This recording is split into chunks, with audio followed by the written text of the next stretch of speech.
The Sal Sirchia Show, the mayor of rock and roll.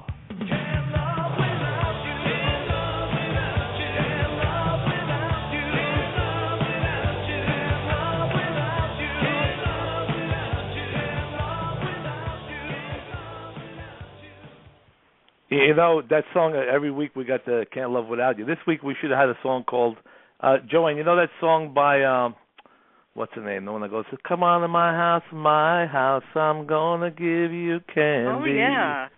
What was her name? Al, what's her name again?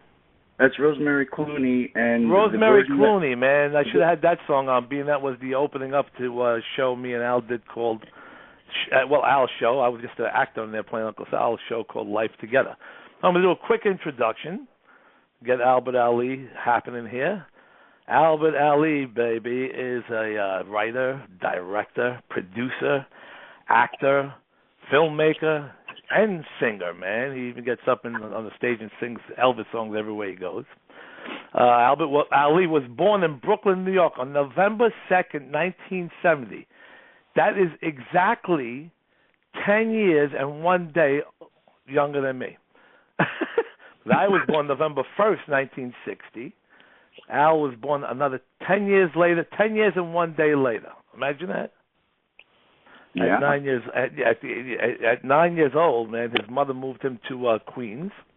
Changing schools meant changing teachers, and it was, you know, this new public school. He learned of his talent for writing and getting into movies and all kind of stuff. Zombie in the Hood. He started getting involved in all kind of crazy stuff.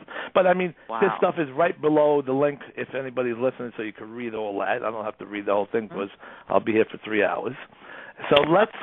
But Albert Ali is also a very good friend of mine. We met many years ago, and we worked together on a lot of stuff. And he's just great. So let's bring on brother Albert Ali. Here he comes, folks. Thank you, Sal. What? I didn't know there was 10,000 people. Did you hear them people cheering? They're all on the phone. It's conference call. That was like a rock concert, man. I love. Can I hear that one more time for Albert Ali? So, the wonders of modern technology.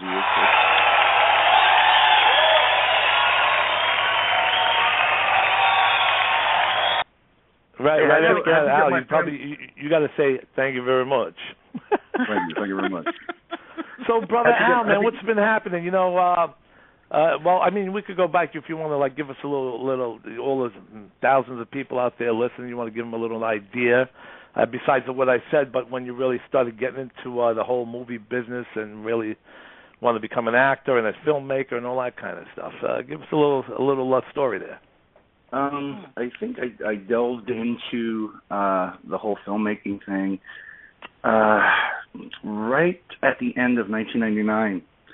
I had an experience with a local filmmaker, and I loved it. And I said, well, hey, if he can do this, that's back when low-budget filmmaking meant, remember those big, old, gawky VHS cameras?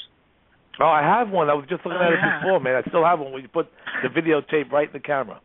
He was making a movie with that thing, and I says, well, if he can do it, so can I.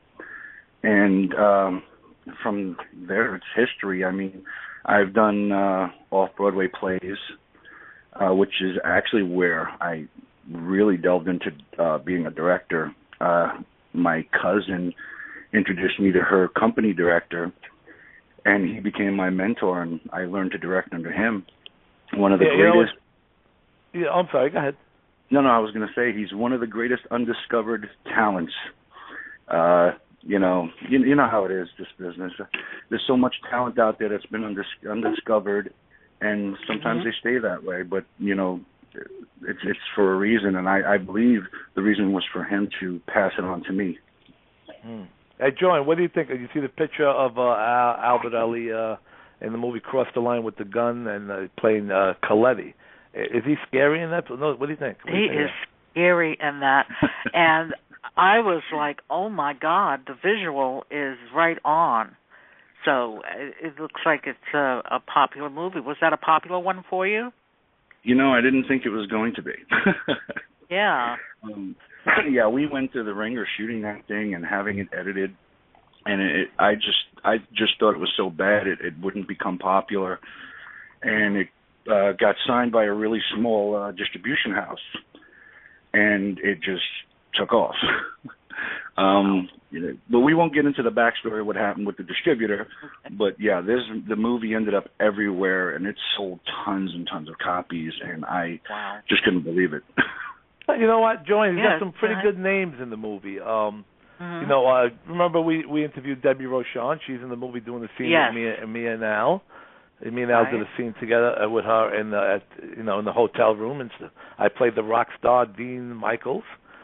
And Albert Ali comes bursting in with the gun, and he says to me, "Aren't you that rock star Dean Winters?" And I said, "Yeah."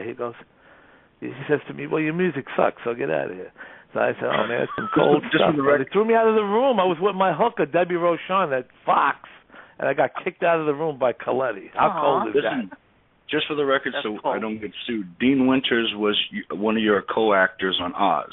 Dean Michaels was the rock singer. Did I say Dean Winters? You did. Oh, yeah. You see what it is, man? I was on Oz for too long. Did I say Dean Michaels the first time, and I said Dean Winters the second time? Oh, that's just a what do you call those lip syncs? What do you call them when you screw up? Tongue tie or lip sync?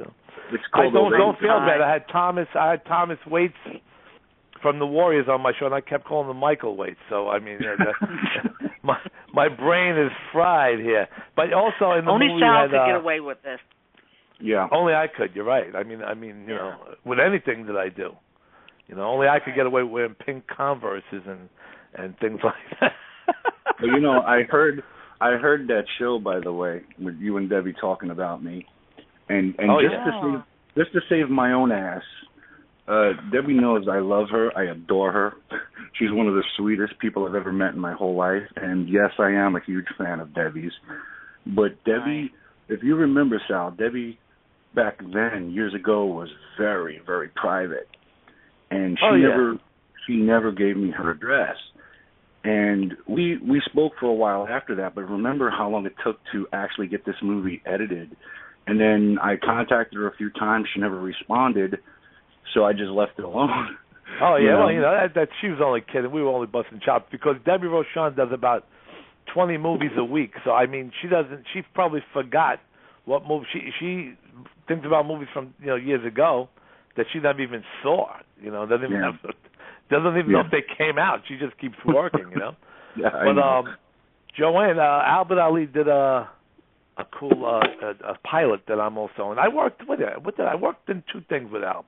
Pilot, Life Together, which is excellent. Okay. I mean, everybody who's seen it, everybody loves it. It's funny. It's about Italians and not the stereotype Italians. It's like everybody's Italian in the show, but we all look like I have the long hair. I'm Uncle Sal, and Anthony Palladino's in it, and a bunch of other people. So it wasn't your typical, stereotype of Italian family where we were like, oh, Frankie. We were just like normal, You know what I'm trying to say. We weren't like the Sopranos. Is that type of.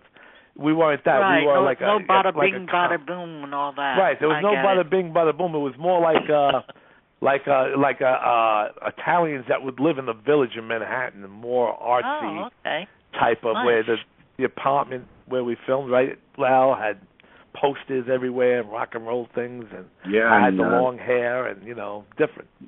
Yeah, I had the big. Remember that mural that Anthony Palladino painted on the wall with all the singers, right? Sinatra and all that. Yeah, exactly. So those stuff. I told you those characters in that show, and hopefully if they're listening, I'm not going to get too involved. But a lot of those characters are based on people in that's based on my family. That's really? You told me that. Yeah. Yeah, and, I remember you telling me that.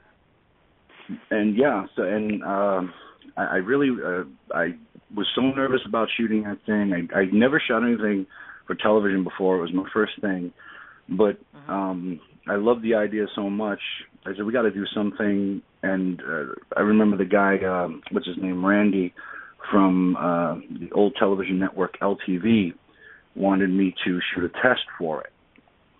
And I had so much fun doing it. And the problem was my nervousness came in. Well, how am I going to shoot a half-hour sitcom that doesn't have a live audience, and I have no money to do it? But being a filmmaker who's shot films with no money before, I said, well, we could basically do it the same way. And by the end, everybody loved this test pilot, and by the end, it just ended up sitting in the drawer. And people have been telling Sal and myself for a long time that we really have to do that show again. And I recently got the opportunity, and I was talking to Sal about it, to actually bring the show back, modernize it, and do it as a web series, an hour-long web series, which is right now I'm in the midst of writing the episodes, and we were going to shoot a pitch video so that I can put up an Indiegogo page for it. And when Sal asked me to be on the show, I said, well, I got to put up an Indiegogo page now without the video on it, so I ended up doing that.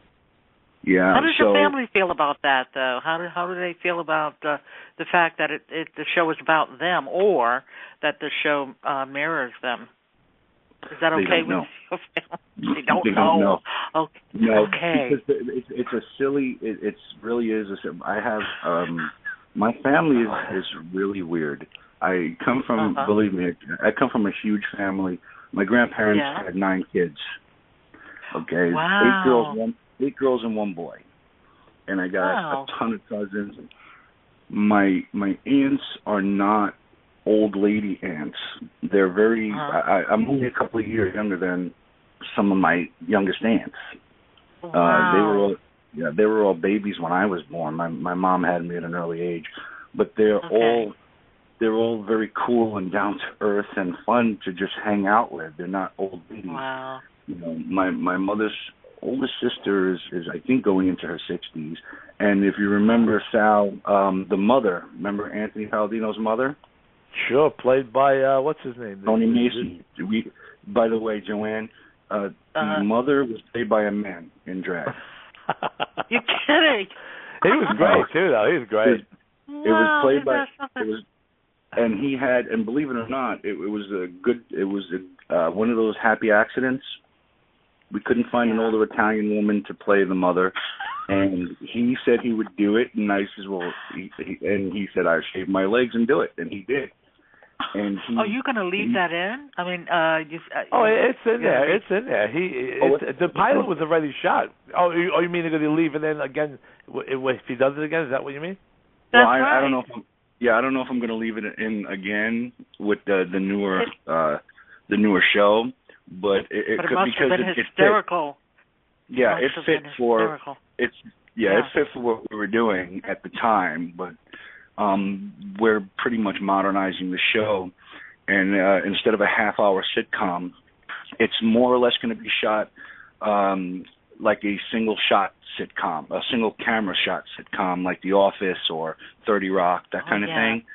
But it's also going to be dramatic as well as funny, and we're going to kind of modernize it with the technology. It's based on the young girl, and she's pretty much going to be video blogging during the show. So it's basically she's got an online diary going, and she's telling you about her new life living with her much older brother that she didn't know she had, that kind of thing. Oh my God! And it's hysterical. It's going to be fun. Yeah. And, we're looking to shoot the first. I want to shoot the first season, and I already contacted an online content provider, as well as we can put it up on YouTube and partner up with YouTube. I've already looked into a few things, so I I'm like a dog with a bone. I just, I can taste a Webby or a Streamy somewhere in my future. Yeah. Well, you know what? Wow, I mean, sounds great. Right now, this seems to be the best way to go. I mean, everybody I know so many filmmakers these days that are doing YouTube web series. It's becoming really, really big, and I think that's going to be one of the biggest things going on real soon. But so far, everybody I talk to are doing web series. Glenn Baisley from last week, he's doing web series. My friend Anthony, who has a thing called a Hitmen, another mob show, also on web series. So there's so many people doing this. And right. And they also have Ustream TV. I don't know if you've heard of that one. Yeah, but I saw that. Ustream. Yeah, exactly. That's a pretty good one too. Yeah, they have YouTube. I think you can reach more people on YouTube these days worldwide than you can on a regular cable channel. Because let's say you get Life Together. Okay, let's say you film a movie Life Together, and let's say you got it on cable TV. Now, only cable, basic cable, whatever, travels so far. But YouTube is worldwide. Absolutely. Anybody could go to YouTube. And what people don't know, which is a good thing for me to say to your listeners, if there are anybody out there who want to do web series, YouTube, if you partner with YouTube, if you have a certain amount of, you can do this also, Sal, on YouTube. If you partner up with YouTube and you have a certain amount of followers and subscribers, what happens is you partner up with YouTube, and YouTube gets paid. I think they do is they bundle it into 1,000 views per commercial, and they get paid. I think they get paid $25 a click, or $25 1,000, something like that. And what they do is they split that with you. I think they keep 18, they give you 7 or something like that. But I was reading an article, and it gives me a list of a lot of even web shows that I know of. Sal, you being into the music industry and knowing a lot of the younger groups that are out there, have you ever heard of the YouTube sensation Boyce Avenue? Yes. Okay, these guys started off shooting videos and posting them on YouTube. That's how they made their music career. These guys are worth $4 or $5 million just on their YouTube views alone. Well, yeah, the whole music business has gone in that direction. I mean, now you talk to any big A&R record company, label guy, bands trying to get signed with a major label. Well, how many views do you have on YouTube? Do you have 20 million views on YouTube? Yeah. It's like that's what they look at now. Years ago, it was like, let me hear the song on the cassette tape. Yeah. Now it's like, how many views do you have on YouTube? And that's what people are getting signed by nowadays. It's a whole different world. Look at what we're doing right now. We're having a three-way conversation on the internet radio, and the worldwide people in London could hear us, people in Italy, anywhere. Oh yeah. So look at what we this is the future. This is it, the future, man. Yeah. Yeah. It's the internet. So you're right. I mean, the groups, the filmmakers, the internet seems to be the place to be, man. It's like took over the world. Yeah, absolutely. Yep. I mean, there's a girl who did a web series. She did her first video because she was bored. She was house and dog sitting for someone. She got put on her laptop, and she started talking. I think they call that first person show. It's just her alone, and she did. Really? She's doing comedy. She's talking about her iPhone. She won a Streamy for the show. She's worth, I think, $3.5 million just from YouTube. Wow. She's making. Yeah.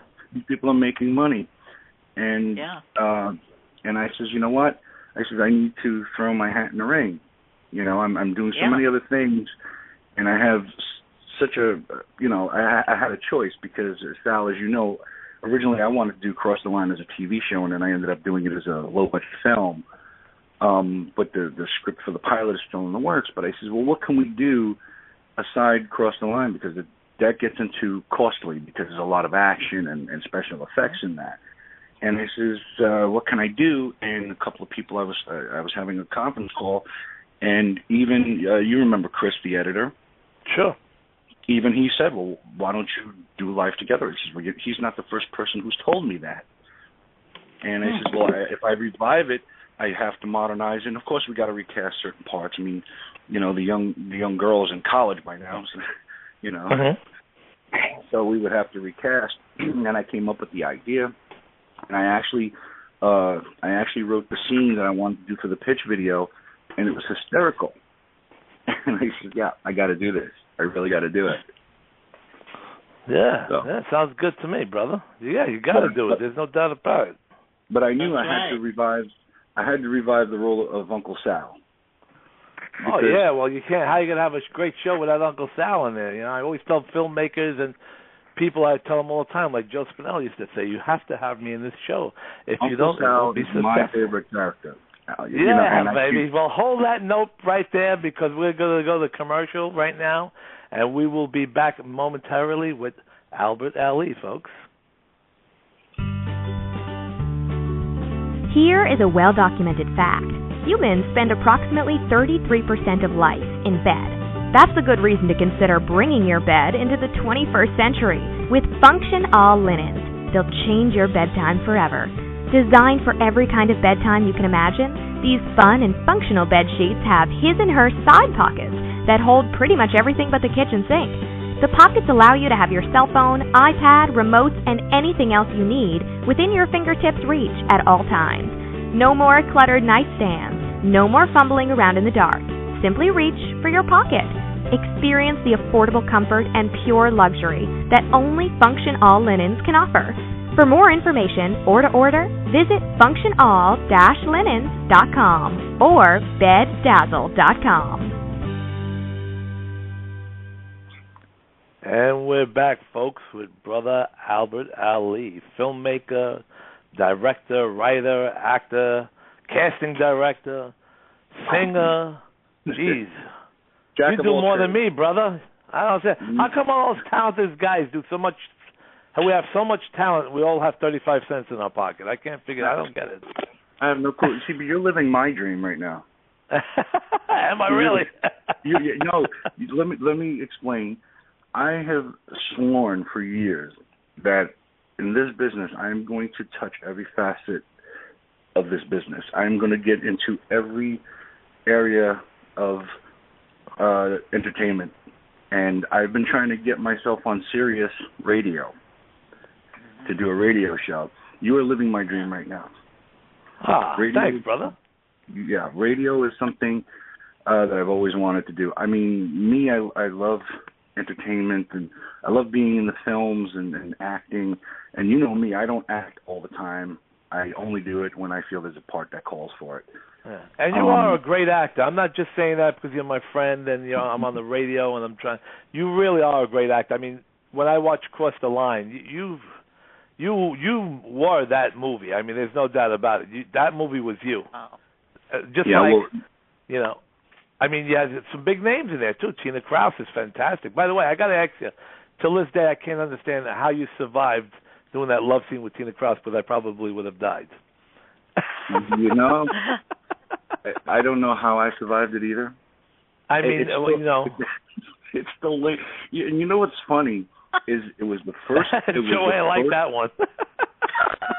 It's the first time I ever did a love scene, and you know, it was funny because I had just met Tina, I think, months before her and I became really close friends. And I saw her in a movie. I saw her in a few movies, but I was watching, Witch Something was a movie that she did. And I says, I got to work with her. She's got to be in. And originally I had her in mind for something else I was doing. And she did a great job. She was excellent in the movie. And she really enjoyed doing that movie. She even told me that because, I mean, it was different from a lot of the other stuff she's done. Yeah, at the time. That was, she played the cop and a real serious part, and it was, she nailed it. She was excellent in this, you know? Yeah, it was the first thing she did as a crossover. She was trying to cross over from horror. And I remember we were talking at a meeting one time in a cafe, and she says, I would absolutely love to do this thing. And I said, well, this isn't what actually I had you in mind for. I can't pay you to do this. And she goes, pay what? She goes, I love the part. Let's do it. So I was like, wow, I love this girl. She got a great attitude. Yeah. And I remember going in the first day of shooting, I was so freaking nervous. This is because, of course, the first thing in the morning, what we're shooting, the love scene. I bet you will went to the, brushed your teeth like 500 times, goggled with Listerine, and you were probably like, oh my God, because when you do those kind of scenes. Is that really difficult to do? Play a love scene with someone you really don't know that well, or do you just dive into it? It really is very difficult. Wow. Because if there's no chemistry, it doesn't look real, and luckily. she calmed me down. We were in the middle of doing the love scene, and when we cut, she had her hands on my chest, and she goes, "Oh my God!" She goes, "Your chest is going to break open." I said, "Well, yeah." So she was like, "You got to calm down. Just calm down." I mean, she's done tons of them. This is my first one. Yeah. Usually, I'm like, when I'm doing something like that, there's no cameras in the room. Right. Oh, you think there's no cameras in the room? Yeah, but you know what? It just ended. What we did was we had the room cleared out, and there was nobody supposed to be in the room but me and her, the camera guy, and the director, so that I can feel a little bit more secure about it. And if I tell you, I said, you know what? This is basically like when I do my action scenes. All I got to do is just black out the fact that I'm shooting a movie and just pretend I'm in that situation for real. And I did. And I kind of forgot there was a camera in the room. And kind of so did she. and Joanne, that's when he had to change his underwear right after that. So there's no doubt about it. No, you didn't say that. We had to break for at least 10 minutes because I could not get up. So. You could not get up. You mean he couldn't get up off the floor? No, I couldn't get up. I couldn't stand up. Oh, yeah, exactly. Yeah, exactly. That's what I mean. Not the other way. Not the other kind of get up. Oh, well, listen, this is if we're going to be like Howard Stern and Robin, then we got to every once in a while throw some of those in there, Because I'm sure the audience is laughing like crazy right now. I was going to ask him, did he get to that point? Well, did that happen? Well, you know what? Yeah. We can't go there because Tina is my best friend, and she might be listening anyway. Yo, Tina, babe. By the way, Joanne, have you seen Tina? You got to see Tina's Facebook page. I mean, you look at her pictures. I don't think you could sculpture a body that perfect. It's insane. Wow. Absolutely not. She's insane. I said, could this be real? Or is this some kind of like drawing or painting? And then I look at all the pictures. I said, she really does have a body like that. I've never seen.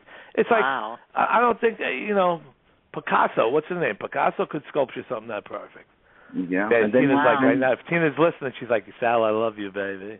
Yeah, baby. You know what? I want to also we got to give a shout out to Fabian Gustavo, who's listening, who just put together that amazing the Sal Sirchia show YouTube channel. That's right. Yes. So Fabian, brother. That was amazing. That's amazing. Al saw it before too.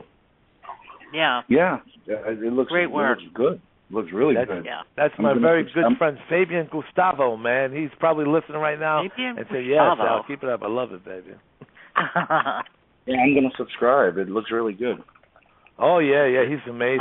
The work that he does, And Joanne, like I said, he has not been ignoring you. He's just been busy as hell, but he's going to call you. Oh no, I understand that. But once he contacts me, you'll be hearing his commercials. That's for sure. Yes, you have Fabian. Joanne's going to make some serious commercials for you, brother. So let's get back to Albert Ali. Now, before Across the Line and Life Together, Albert also made a movie called Katie's Wish, which is, I can't even watch it. It's so heartbreaking. But Katie's Wish. And I watched it once, and I can't listen to the music that Vincenza Montes sang on there, her original song. I can't listen to the song because it's about a father and his daughter. And she's sick and oh God, I don't even want to go there.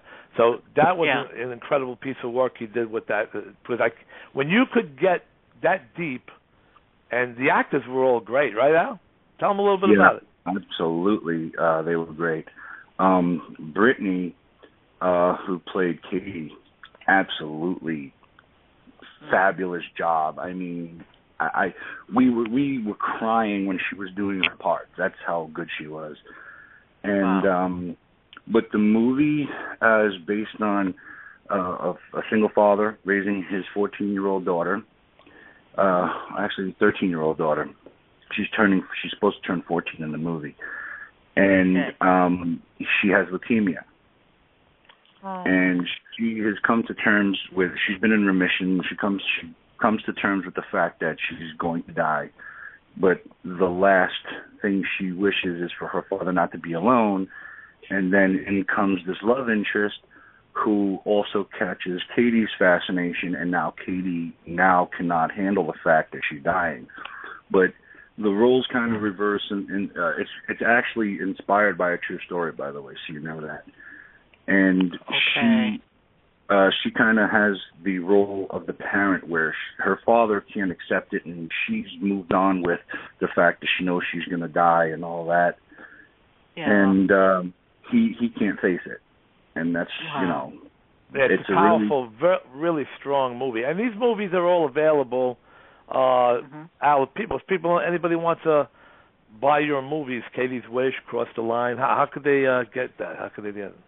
They can go to Amazon.com. Katie's Wish, I believe, is available there for rental. You can view it right on Amazon, or you can purchase a DVD from Amazon. And Cross the Line I have available. Just so everyone knows, there are two versions out there of Cross the Line, not in content but in look. The original release by the distributor is no longer in print by the distributor. That's become a limited edition, a collectible, whatever you want to call it, and I've released with a whole different jewel case. It's a black jewel case. It's got a nice DVD face on it, which is now being released by Allie-Way Films, not the original distributor. So, but you can purchase that on Amazon.com as well. You just type in Cross the Line, Allie-Way Films, or my name, because if you type in Cross the Line, a lot of the wrestling stuff comes up. Exactly, Cross the Line. Now, also, anybody out there feels like I want to call in and ask Al any questions, the number is 347-327-9451. Maybe there's some actors out there or some millionaires that want to team up with Al and make a great movie, and they feel like they got too much money and they want to get rid of some of it. Give Al a call, and this way I'll get casted in it as well. Yeah, well, we have a slate of some really good projects that we're seeking financing for. So, you never know, man. I mean, that's the whole thing of promoting and being on radio and YouTube and all this. Just get it out there, and people get called up from they hear something and they like what they hear and they call you, or call in or email you. So that kind of thing has happened all the time. I ended up getting so many movie parts from Facebook and people I've never known in my life. Well, I met Al on the internet. Yeah. At the time, it was MySpace. Yeah, no, well, I remember. Yeah. I remember we were introduced by a mutual acquaintance. I'll say, because he wasn't a friend of mine. I never really did like the guy, but we were introduced. If you remember, by whom? Who, me? Yeah, you know who introduced us. Introduced me and you? Yeah. No, man, I met you. I met you. I found your website somehow. Oh, that's right. I know who it is. Well, he didn't really. Right now I know who you're talking about. Okay, I won't say his name either, but I've worked with him as well. Right. I was thinking in my mind that he actually introduced it. Hey, Sal, this is Al. Hey, Al, this is Sal.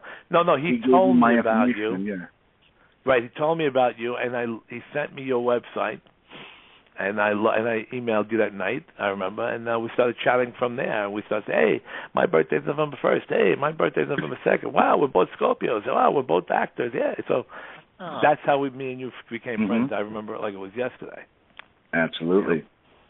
Then you invited me to your house, and you were showing me all those films that you made before these movies that are not on your IMDb. Which, by the way, I never do.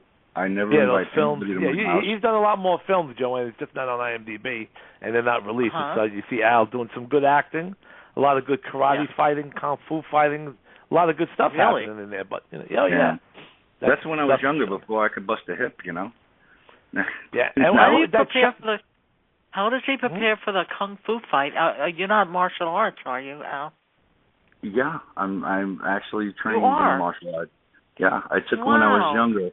Yeah, and Sal and I have a lot of the same interests. Sal and I are huge Bruce Lee nuts. Oh, we love kung fu movies, and Sal and I are both huge Elvis nuts. So that's why one of the reasons we get along, because I think I'm the only person who can name any movie that a song was in from Elvis. He loved that. That's the truth. Really? But we that's the truth. We went to what do you call it? We went to a private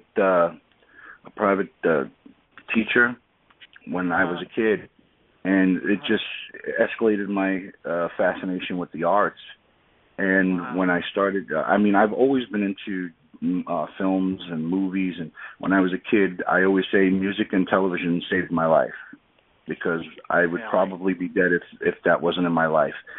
And I said, I want to do this. And when I started to do, I said, I want to do action films because I know martial arts, and we can't do. And we did a movie.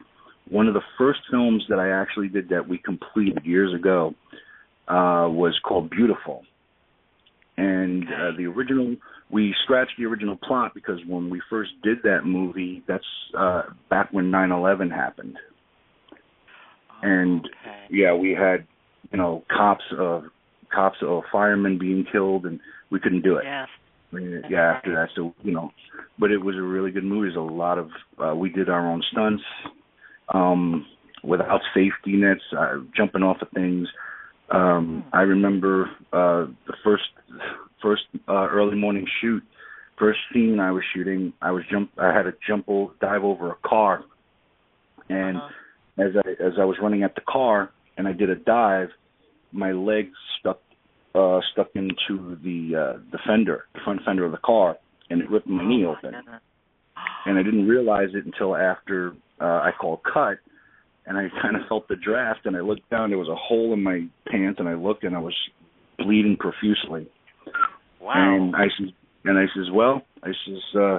the first scene of the day. I'll wait until we finish shooting until I go to the hospital and have stitches, because I knew I needed stitches. And you sound like Jackie Chan, brother. I shot like, I think I shot another 7 hours. Then I went to the hospital. The doctor looked at it and he goes, "This is all dried up." He says, "Well, when did this?" I said, "This happened early this morning." He says, "And you're just coming here now?" I said, "Yeah, I couldn't waste a day. I had to shoot the rest of the day." And I was still doing stunts with that leg the way it was. Luckily, I had a pair of replacement pants. So you were definitely like Jackie Chan. Jackie Chan jumps off a roof, lands on the ground, his leg is twisted in three like a pretzel. He'll say, "Did you get the shot?" "Yes." "Okay, hospital." Yeah, absolutely. All those stunts back then, that's the reason why, like now, is I get up out of my chair, I got to hold my back. I got thrown, I think it was 12 feet into the air. But I had to run at a guy, and he had to flip me. And when he threw me, I kind of went a little too high. And when I was flipping, I hit the wall upside down, and I came sliding down the wall. And I think I got like 2 deteriorating discs in my back. I got stitches in my knee. It was fun. I had fun. So you've been always busy. You've been always busy with this. I'm going back to when you said how this actually, being involved like this actually saved your life. So how so? Because I've been wondering about that. Well, I don't know if you want to get into my life story, but when I was a kid, like I said, I listened to a lot of music, and I watched a lot of television, and I watched a lot of movies. I was pretty much alone as a kid. My mom, kind of had her issues.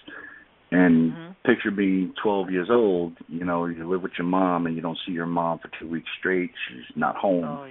You're taking care of yourself. And there's some other back issues that we won't get into. But, pretty much watching TV and watching movies and singing and writing songs and poetry and story, that all kept me pretty much sane and kind of saved my life. And as Sal was reading earlier, what was that, zombies something you were reading, my bio? Yeah. That was the first script I ever wrote, and I think I was about 12 or 13, something like that. And it was a script I wrote, and the kids on the block, we all performed it on the street. Oh, and that's great. We had people from, the older people from their windows watching us perform this script, and it just, that's when I got my taste, and I said, I love this, and I want to do this, and it kept me sane, because pretty much without it, I don't think I'd be around right now. Right. Yeah. Well, thank God Now, for you that. also recently did something called When Will Town U.S. The Addiction. What is this? That's Chris. Oh, that's Chris's project. You were a guest director on that. I was a guest director. That's right. I remember that. But yeah, he did a huge fight scene, and he asked me to direct the scene.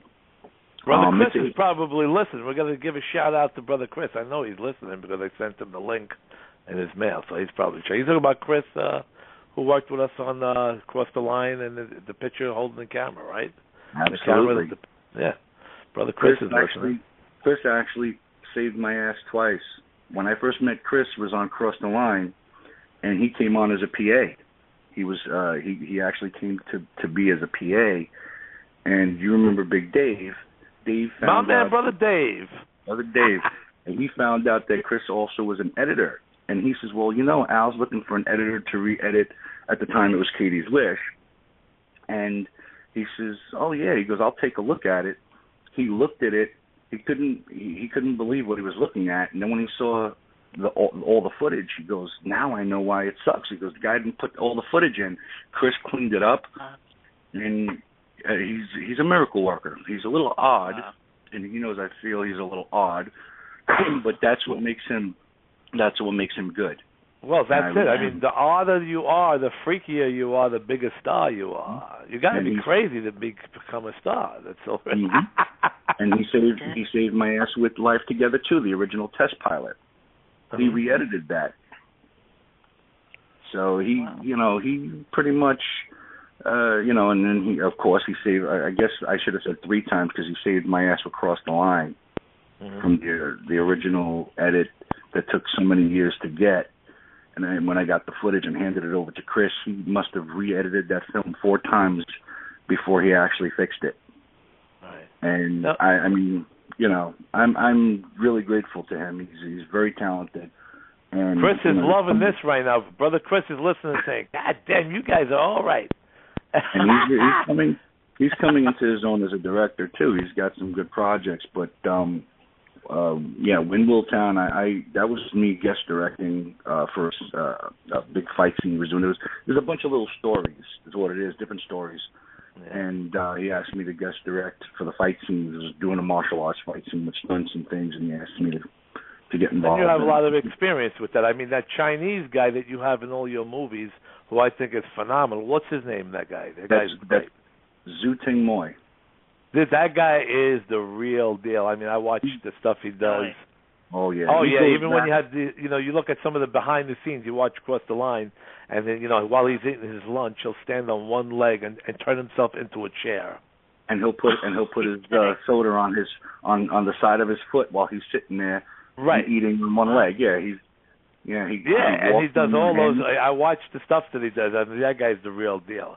Also joined, not only has Albert Ali done the movies and all this kind of stuff and sitcoms, but he's also done some music videos. What was that girl's name you did some videos for that time? Erin Jividen. That's it. You gave me a CD. Those are great videos, really professionally made. She's a great artist, and the videos, you did a great job with those videos. They look like any video you would see on MTV, actually maybe better than some of the ones you've seen on MTV. Oh, thank you. Nice. Well, it's the truth. And those are all done with no money, shot in her apartment and on her roof. Wow. Yeah, those are great videos, man. You should promote those because you may get hired to direct some other people's videos. Yeah, I get asked all the time to shoot music videos, and then people would pay. And I don't normally do music videos. And I'll just do, like, for friends, I'll do, like, did you see the music video ATK that I shot with Swan? Did you send it to me once? I'm not sure now. It's been online. It's basically, if you haven't seen the, I mean, it's been up for a while, but this song was written when I was a kid. I used to write with this band.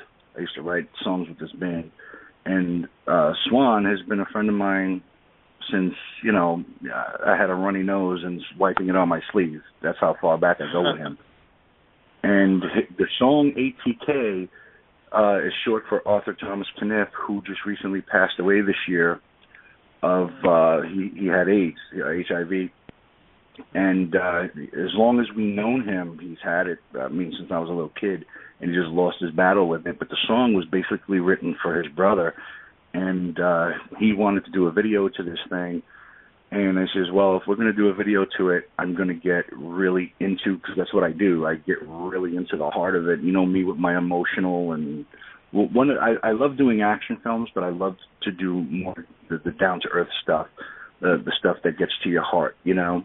Mm-hmm. And we basically put together a video, and I shot it in his garage, in his yard, in his house, and it's called ATK, and it's basically about two little brothers, one who's really sick, and he was dying of HIV. He's got HIV and turning into full-blown AIDS. Mm-hmm. And I can't begin to tell you how many emails I got based on that thing, where people are like, I can't believe that you would do something like, and I said, well, it's a true story. Why wouldn't I? And then people didn't realize it was a true story.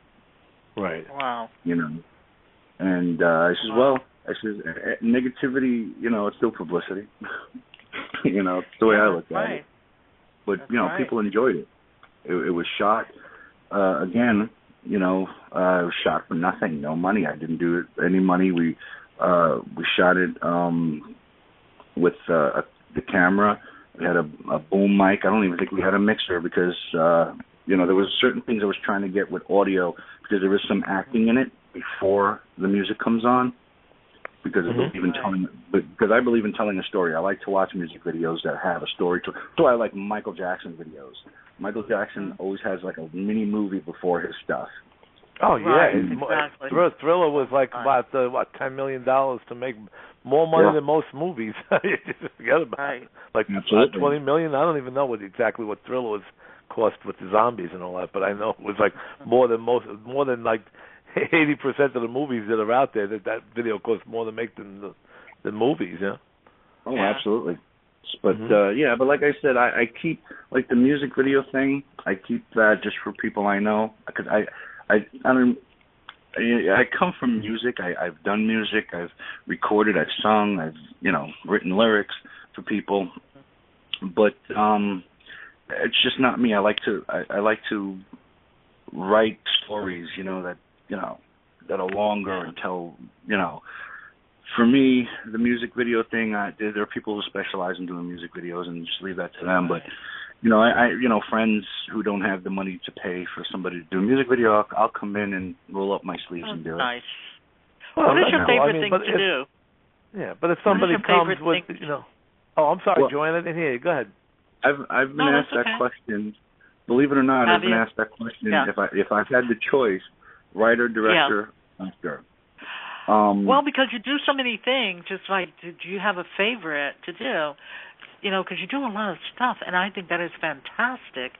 So one would wonder, do you have a favorite? I like to write. Writing. Okay. I could explain to you, but it's my mind never stops. Ever since I was a little kid, I have many movies playing in my head all the time, and I have so many ideas. And if I don't get them down on paper, it drives me nuts. I hardly sleep. I could be up till 3-4 o'clock in the morning jotting down ideas. That's how much. Even in my sleep, I'm writing movies. And but I think writing would be my first love, because it's something that I've done. Well, it's something that I've done since I was a kid.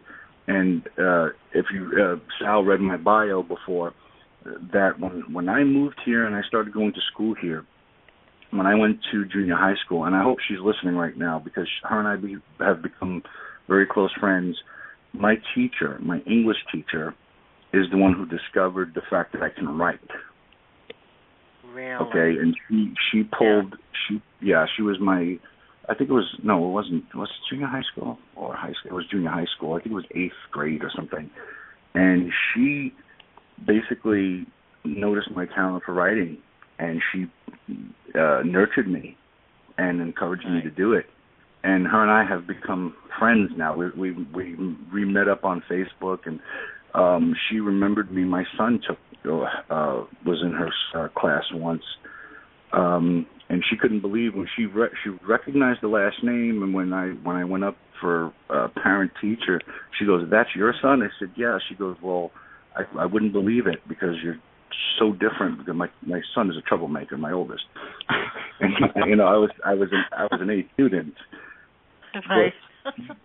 Yeah, but she nurtured me, and it was history from and there. That's probably one of the most difficult things to do is the writing. I mean, what I've heard from artists, it's like writing. It's like sitting down at a typewriter or a computer and opening a vein. It doesn't come easy to most people, and yet it just rolls off your back, doesn't it? My mentor. Yeah, that's great. My mentor, he said to me that I bleed on a paper. He says, "You bleed on paper." He says, and he says, "You're every director's dream as a writer." And I said, "Well, what do you mean?" He says, "Because it's all there for you." He says, "You make it easy for a director to direct your work." And that was before I started to direct. And I was just writing, and I was learning through this guy. And, I mean, I absolutely love this guy. He's so talented, and he's taught me. He doesn't even, when I say you're my mentor, he doesn't like it. Really? Because he doesn't feel, that he's got that sort of skill set, but he does, and a lot of people have told me they love working with me as a director because I'm different, because I don't curse people out, I don't yell at people, and I'm not frantic on a set unless I have to be, and I believe actually, I'm a painter. And the actors are my canvas, and they help me to create my work. And it's a team effort. It's kind of a marriage. When you're on a set, and that's why directing would have to be my second love, because I love to be able to build something from nothing. Okay. That's fantastic. You sound like, and not that I know him at all, but I've heard of Clint Eastwood's directing style. I don't know if you've heard of it. One of my favorites. Or not. Yeah. One of my favorites. Al Eastwood. Al Eastwood. Al Eastwood. That's a good name to change your name to. Yeah. Go ahead. Make my movie. That's right. Movies. And that's another thing. You don't seem to get discouraged with whether or not you have the funding. It's like, okay, I've got the movie. I'm going to get it out there. I just need the funding. So, but there's so many other directors or people in the business. From what I've heard, it's like, well, I've got this movie. I can't get it out there. They're worried. But you sort of like just move on, and it makes itself happen. From what I'm hearing, right? Yeah, I got stuck under a rock once, just once, and I've brought up a lot of, let's just say, like a father to children. You bring up a lot of young budding directors, filmmakers, and you give them so much advice. And I used to tell people all the time, stop worrying about funding. Pick up your camera, make a movie. Well, how? Just pick up a camera, make a movie. Listen, I've made a movie for $200. I've made a movie for $300. Just make one. That's all you have to do. You make sure it's something that you can work on that doesn't need a large amount of money, no special effects, no major stunts, and just shoot your movie. And I got stuck under the rock one time, and a friend of mine, we were on the phone, and he said to me, "I'll never forget what you told me." I said, "Well, what did I tell you?" He says, "You told me, shut the hell up, stop whining, pick up your camera, and make your movie." He says, you're so worried about financing. And I figured, I come so far, and I've been doing it for so long, picking up a camera and making a movie, that I feel, okay, well, I deserve to go to the next level. because I've been doing it for so long, and I've made my mark, and I've made my reel, and I've built my audience and branded my name pretty much, you know. And and I said, you know what? He's right. I've told them so many times to do it, so I need to just do it. And I said, you know, with this web series, you know, if we're going to get a couple of dollars together, you know, I'm posting up the Indiegogo thing on my Facebook and, you know, everywhere, and see if we can get a couple of bucks together and just do it. You know, because you got to feed people. Fabian Gustavo, I'm talking to Fabian right now, folks, and he's been listening to the show, and he's telling me to say hello to Al and say hello to Joanne and what's up. And you guys, you want to know where Fabian lives just shows you how amazing internet radio is. I mean, if you're listening to FM and AM radio and you're driving in New York and you start driving towards Jersey, you start getting static and losing frequency. Where do you think Fabian lives and is listening to us right now? Sicily. Panama. Ah. Can you believe that? He's in Panama. I'm looking at pictures he just sent me of his wonderful family. His wife is a super fox. Fabian, you swine. Oh, you always had great taste in women, but you really hit the lotto on this one, brother. And the beautiful kids, great pictures he just sent me. Nice. So while I'm listening to you guys do the show, and we're all doing the show together, I'm checking out what people are saying. And but you know what? Speaking of kids, Al, whose child is that on your Facebook? That is a button, whoever that is. And I'm like, who's this cute baby? That is my 9-month-old grandson. Yeah. Oh, he's adorable. I'm really blessed. Very blessed. Yes. Oh my goodness. Yeah. I constantly see pictures. Al puts up of the baby, and I always give it a thumbs up and a like. And you know, I see pictures all the time. So, Brother Al, look at this. This hour flew by. We have 3 minutes left, man. So let's get a few more plugs out there, and maybe you want to mention if anybody wants to get in touch with you or buy your movies online. There's got to be a way where Brother Al could get rich over this show. And by the way, Al, Joanne also has her own show. So now that you know Joanne, maybe you want to be a guest on her show as well if she would like to have you. Absolutely. I would love to have him.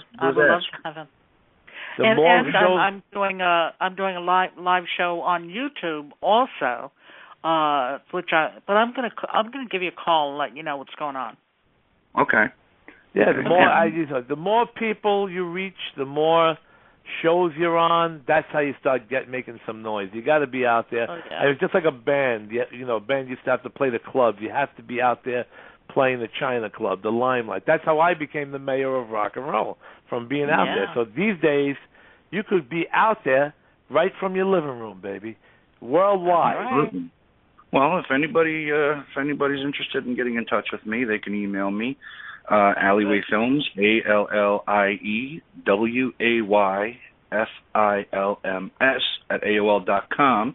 If anybody's looking to help Uncle Sal get back onto Life Together and for us to shoot the first season, they can also use that Allie-Way Films email address to make contributions through PayPal.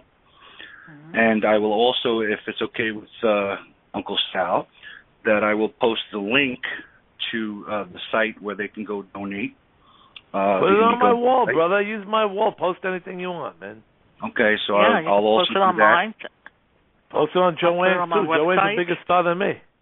Okay, yeah, baby. I'll put it up on the website, and And anybody wants to check out some of the videos, they can go to youtube.com/Allie-Way Films.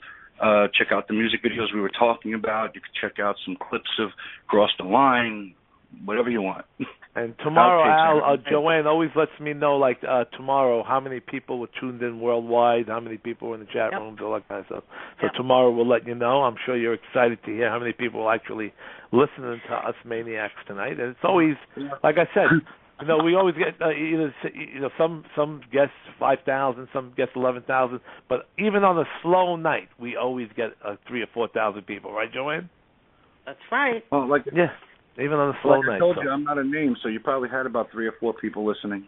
Nah, you're a name, brother. Albert Ali. So let's say we got 30 seconds. Let's say goodbye to all our fans.